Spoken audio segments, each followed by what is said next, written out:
The following is an Alabama News Network sports special. Alabama survives the Iron Bowl, barely. Now, it's time for the biggest test of the season.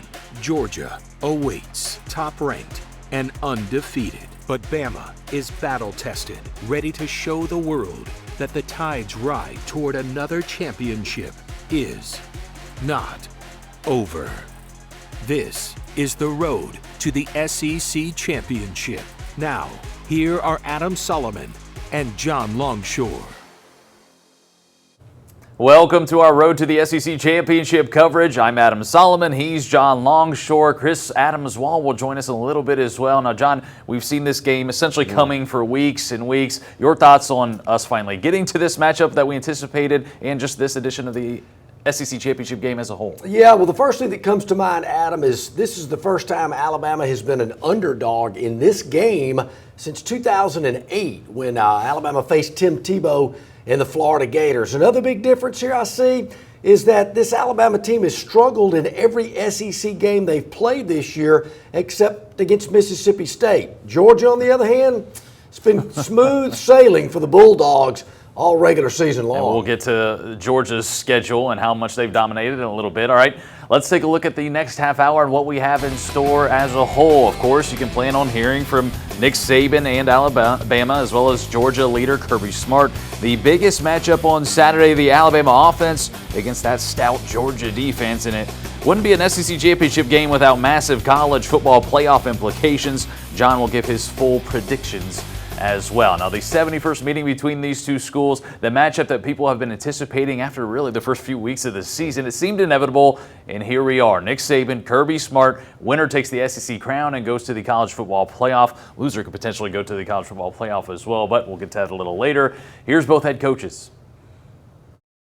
I think, this is a great opportunity for our team to be in the SEC championship game. They worked hard all year for it. They're going to play a great team in Georgia. Georgia's the #1 team in the country. They've been the most consistent team, all year long in terms of how they've sustained their performance and played at a high level, dominated the competition just about every game that they've played. It's just an incredible atmosphere to play in. Never got a chance to play in it as a player, but have coached in it a lot of times, and it's a just special atmosphere, and the fan bases of both teams, regardless of who's in it, are always so passionate, and I'm excited for our players to get an opportunity to play in it. And it's the first time, I guess, since we've been here that we've got a less of a portion of guys that have played in it. So our upperclassmen have. Some of them have played in 2 of them, and some in 1, and some in 0. So you've got really good players.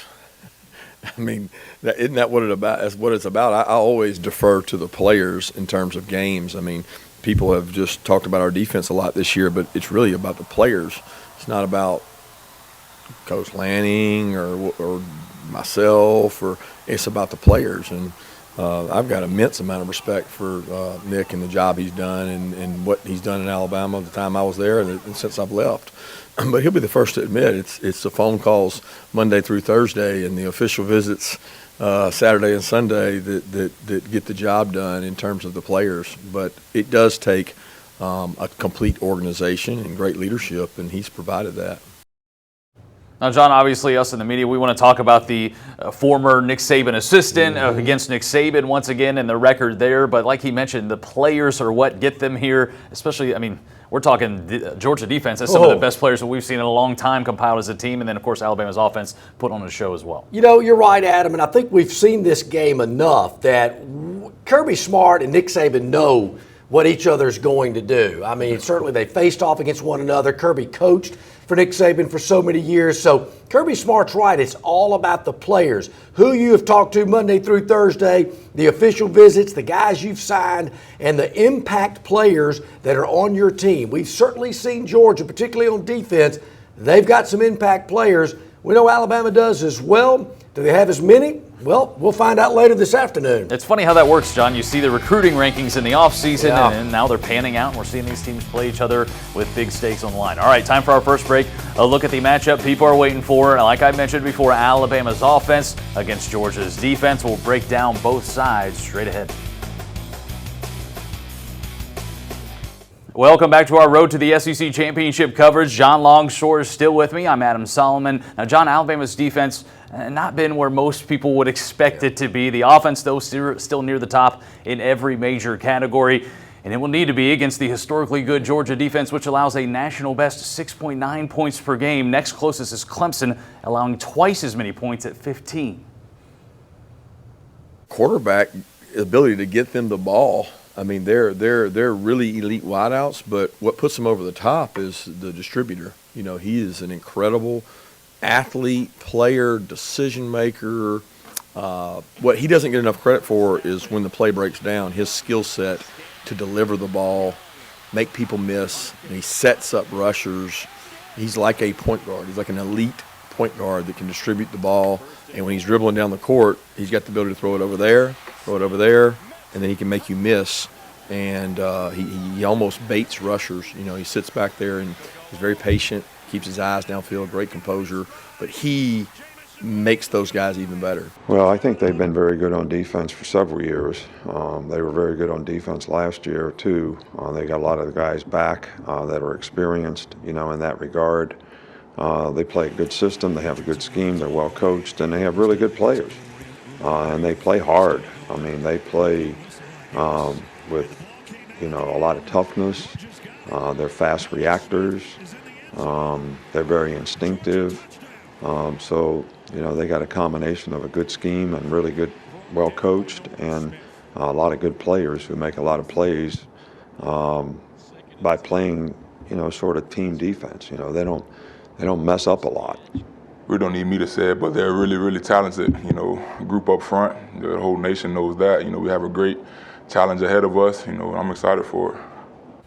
Now, John, Georgia has only allowed more than 10 points 3 times this entire season. Does it come down, is it as simple as coming down to Bryce Young and the Bama offense winning the battle against the Bulldogs defense? Well, you know, Adam, I think that's going to be a big part of it. There's no doubt. I think Bryce Young is going to have another really good game this afternoon over in Atlanta. We all know what's going on with the Alabama offensive line. It has not played well all season. It was exposed last week in Auburn. Alabama's got some issues at running back. Will Brian Robinson play today?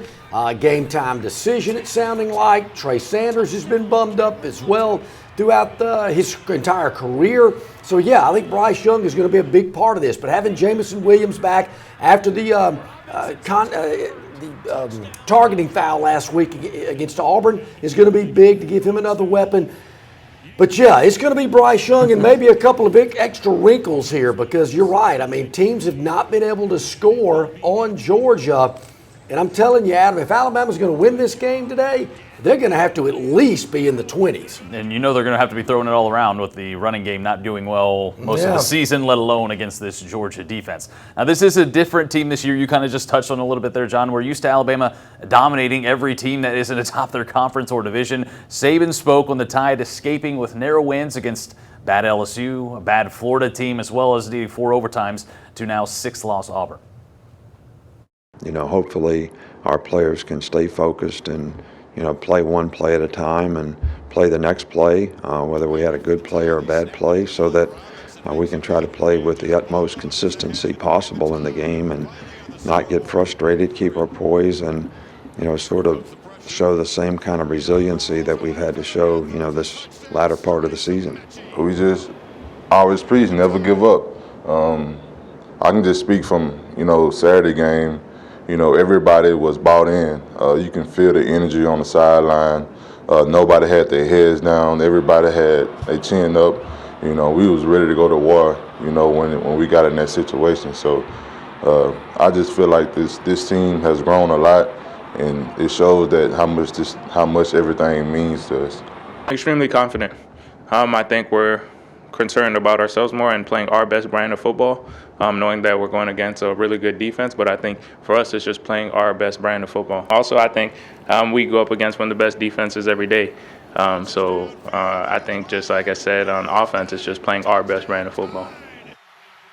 All right, John, if it's anyone else, this probably isn't a conversation, but when you have the wild expectations from the fan base, you have 5-star after 5-star with all the recent success they've had, it's just how it goes for better or worse. Well, it does. I mean, and Coach Saban a couple of weeks ago was preaching to the fan base that the Alabama fans are a little spoiled.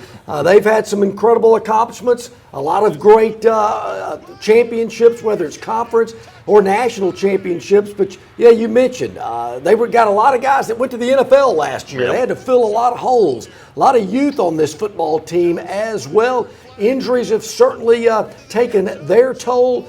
Georgia, on the other hand, those guys that were last year that were younger have gotten more experience. They're more confident. They've avoided the injury bug nonetheless. I mean, they hadn't had any major injuries.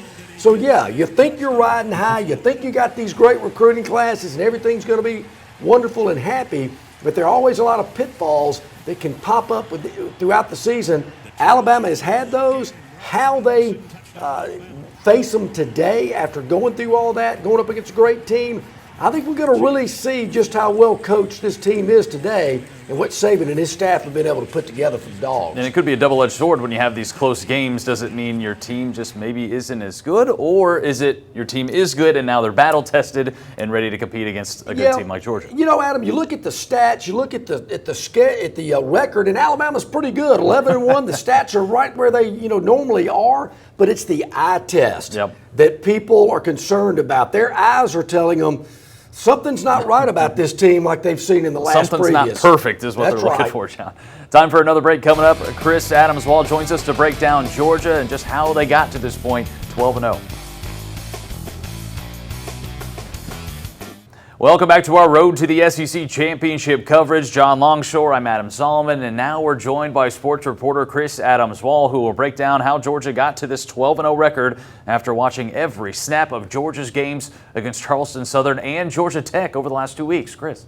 Yeah, thanks, Adam. When a team only gives up 6.9 points per game but scores 40.7, there's not really an intriguing storyline, when you run down the schedule. Here's a quick recap of just how dominant Georgia has been this year. The closest game of the season, at least score-wise, was the opener against Clemson. Just a 10-3 final there. And after dominating UAB, the Bulldogs opened SEC play, beating South Carolina 40-13. Vanderbilt and Arkansas were outscored by a combined 99-0. Yes, against Georgia.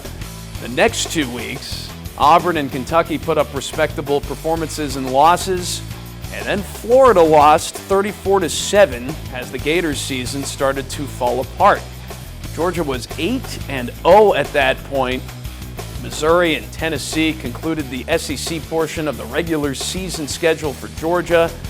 The Volunteers put up more points than anyone else, 17. Since then, cruise control wins against bad Charleston Southern 56-7 and bad Georgia Tech 45-0. No real threat for a long time, and Coach Smart addressed if the team will be ready if they are actually tested this weekend for the first time really since week 1 of the season. Yeah, the situation doesn't change when you trail, right? I mean, like if you're worried about that, then you're worried about the wrong thing. I mean, you need to be focused on what you have to do to execute. You have a plan of how are we going to run the ball, how are we going to throw the ball, how are we going to stop them, what's our plan of attack on special teams. Does that plan deteriorate and evaporate if you don't have a lead? Not necessarily. You may have to tweak some things. You may have to move some things around. But you got to figure out what you're doing well or what they're doing different. That's the chess piece of the decision-making process. But that's not in and all everything where you have to worry about that. The big thing is what do we have to do to get our players to execute at the highest level in an extreme environment, and some of them having some anxiety. You want to try to remove that and allow them to play with confidence. That's our emphasis. As far as me, I don't really look at it as an underdog. I feel like it's just another game. Obviously, Georgia is number one. Obviously, they are a great team. They have a great defense, have a great offense. And I feel like in this game, we just have to make them one-dimensional, like our plan going into every other game. Adam and John, back to you.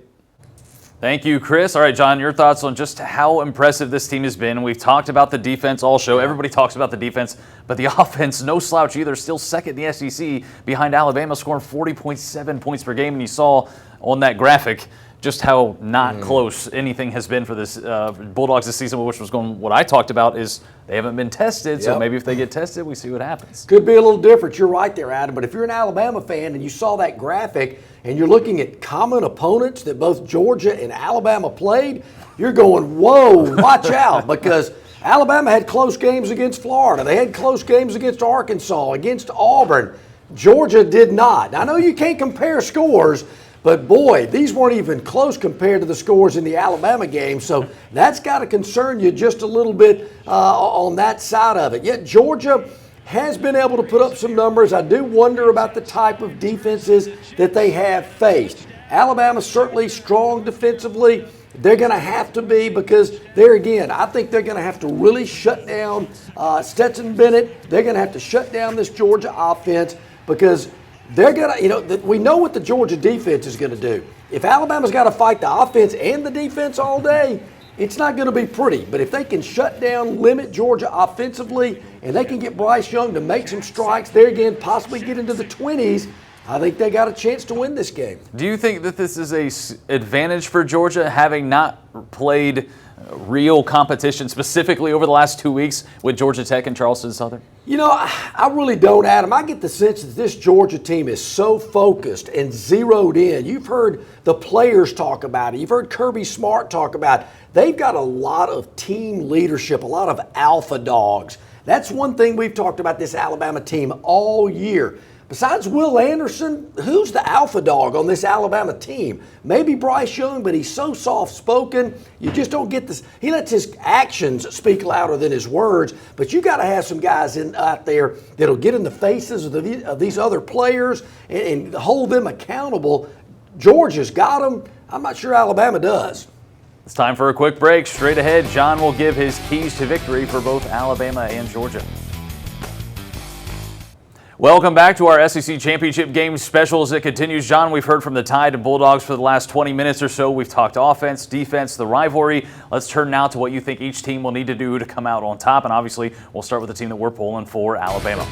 Yeah, they got to have better offensive line protection, Adam. It's easier said than done. We saw an issue last game against Auburn. Got to get that area cleaned up. A balanced attack. Will they be able to do it with some injuries in the running back position?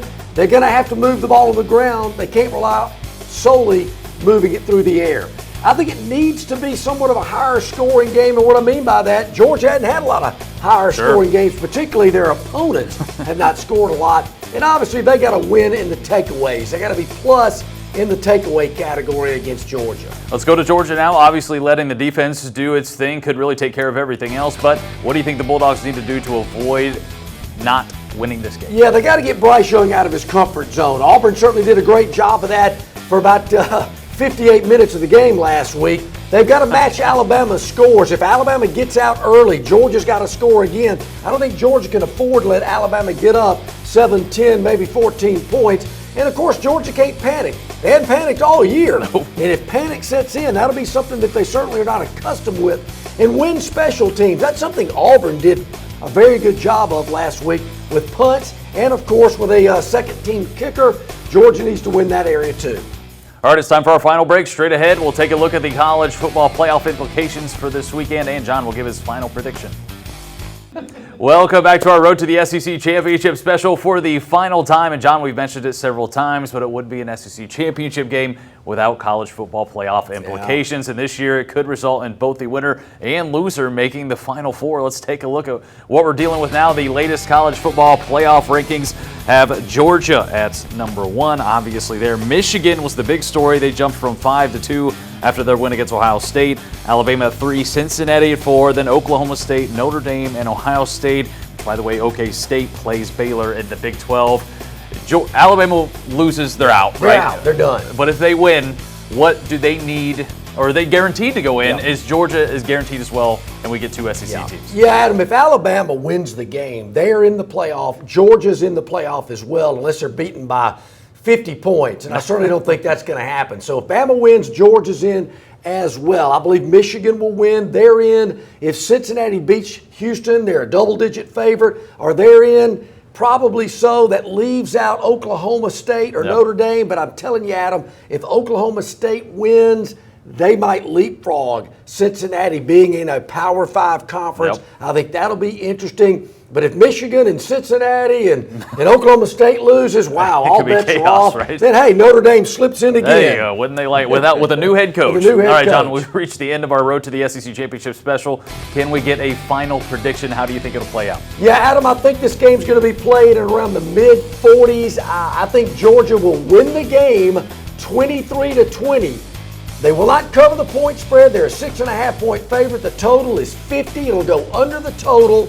Georgia wins 23-20. Bama will not be in the college football playoff. He's John Longshore for Chris Adam as well. We'll see you later.